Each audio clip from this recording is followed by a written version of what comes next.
Global trade war की आग में एक नई चिंगारी भड़की है और इस बार वॉर किया है भारत के एक दूर के लेकिन अहम व्यापारी साथी मेक्सिको ने भारत समेत कई एशियाई देशों के सामानों पर 50% तक का भारी भरकम टैरिफ लगा दिया है। तर्क दिया जा रहा है कि ये घरेलू उद्योगों को बचाने और राजस्व बढ़ाने के लिए जरूरी है, लेकिन क्या ये जो कदम है मेक्सिको के लिए खुद अपने पैर पर कुल्हाड़ी मारने जैसा नहीं है? चलिए जानते हैं इस वीडियो में। नमस्कार, मैं हूं आपके साथ संध्या बिष्ट और आप देख रहे हैं the economic times Hindi. America के पड़ोसी देश मेक्सिको ने भी भारत समेत एशिया के कई देशों पर 50% तक का टैरिफ लगा दिया है। अब ये सवाल कई लोगों के मन में है कि एक विकासशील देश जो कि खुद अमेरिका के राष्ट्रपति डोनाल्ड ट्रंप के टैरिफ यानी कि आयात शुल्क का शिकार है, वही टैरिफ दूसरे विकासशील देश पर क्यों लगा रहा है? मेक्सिको की सीनेट ने उन देशों से आने वाले कई तरह के सामानों पर टैरिफ बढ़ाने की मंजूरी दे दी है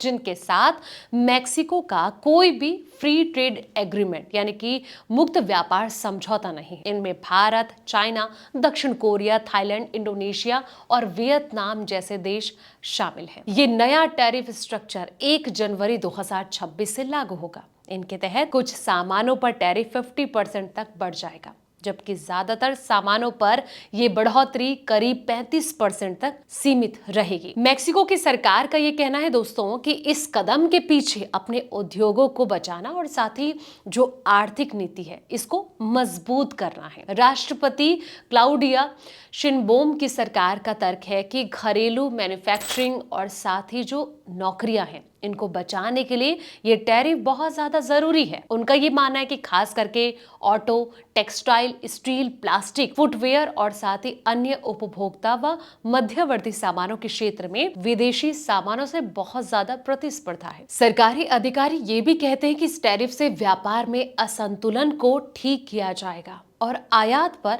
निर्भरता जो है वो कम होगी। इससे मैक्सिकन उत्पादों को एशियाई देशों से आने वाले सामानों के मुकाबले एक बेहतर मौका मिलेगा। वहीं आर्थिक रूप से देखें तो मेक्सिको अपनी आमदनी भी बढ़ाना चाहता है। विश्लेषज्ञों का ये मानना है कि इस नए टैरिफ से साल 2026 में मैक्सिकन सरकार को करीब 3.7 अरब डॉलर का अतिरिक्त राजस्व मिलेगा। ये जो पैसा है सरकार के वित्तीय घाटे को पूरा करने और बजट की कमी को दूर करने में मदद करेगा। मेक्सिको के इस फैसले की आलोचना भी लगातार हो रही है। उनका ये कहना है कि इससे वैश्विक सप्लाई चेन बाधित हो सकती है, साथ ही निर्माताओं के लिए लागत बढ़ सकती है और दूसरे देशों के साथ व्यापारिक तनाव भी बढ़ सकता है। आलोचकों का ये भी कहना है कि कहीं ना कहीं मेक्सिको को कच्चे माल की जो लागत है वो बढ़ानी पड़ सकती है और महंगाई जो है वो भी बढ़ सकती है, क्योंकि घरेलू उत्पादकों को नए स्रोतों से सामान